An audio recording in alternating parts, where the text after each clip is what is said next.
wabarakatuh. Innal hamdalillah nahmaduhu wa nasta'inuhu wa nastaghfiruh wa na'udzubillahi min syururi anfusina wa min sayyiati a'malina.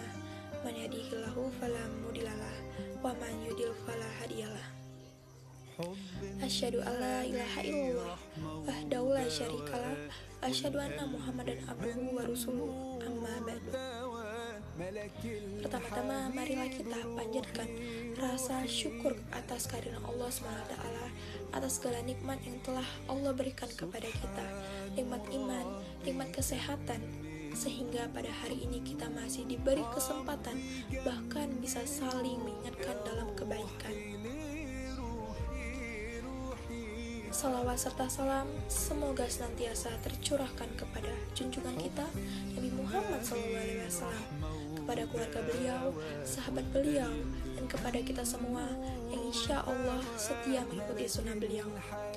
Sebelumnya perkenalkan saya Alfira Kasaputri dengan NIM 2452107. Teman-teman sekalian, di sini saya akan menjelaskan dakwah singkat tentang pentingnya sholat.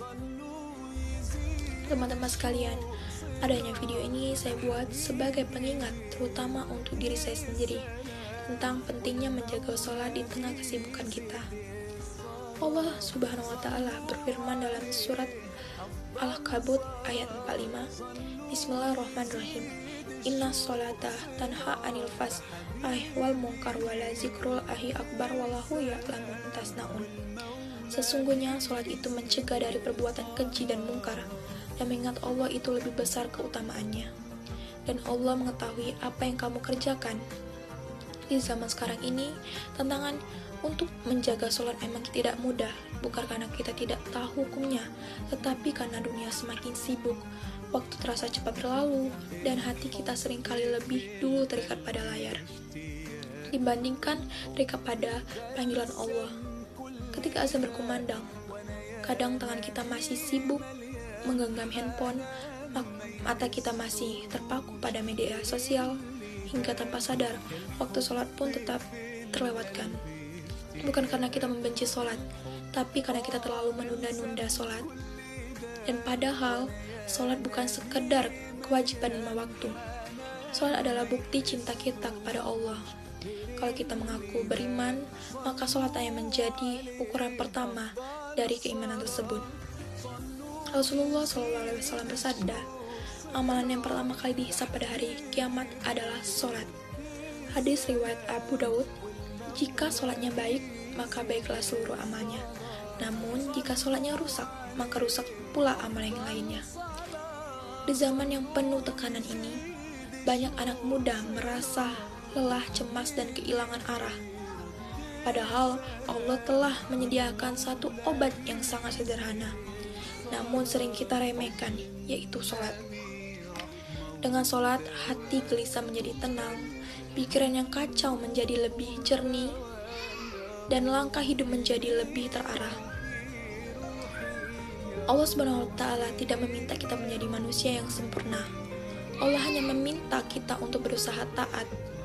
Kalau hari ini sholat kita masih bolong, maka jangan putus asa.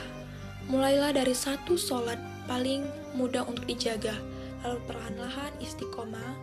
Allah Subhanahu wa Ta'ala berfirman dalam surah Al-Baqarah ayat 45, jadikanlah sabar dan sholat sebagai penolongmu. Ayat ini mengajarkan kepada kita bahwa ketika hidup terasa berat, jangan keluar bukan menjauh dari sholat, tetapi justru semakin mendekat kepada sholat. Mari kita jujur pada diri sendiri. Ketika kita sibuk mengajar dunia, apakah sholat sudah kita jadikan prioritas? Apakah hanya sekedar formalitas? Ingatlah, waktu 5 menit untuk sholat tidak akan membuat hidup kita tertinggal. Justru sholatlah yang akan menyelamatkan hidup kita. Oleh karena itu, mari kita sholat kita, jaga sholat kita, bukan karena takut pada manusia, bukan karena ingin dipuji, tetapi karena kita sadar bahwa kita adalah hamba yang sangat membutuhkan Allah dalam setiap detik kehidupan kita.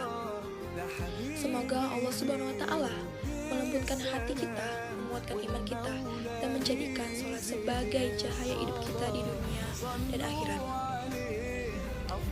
Mungkin itu saja yang dapat saya sampaikan. Semoga teman-teman yang sudah menonton, sudah mendengarkan, mendapatkan pahala yang berkali lipat. Amin ya rabbal alamin. Dalam dakwah ini, saya sebagai manusia biasa tentu tidak luput dari hilaf dan kekurangan dari penjelasan ini. Untuk itu saya mohon dimaafkan.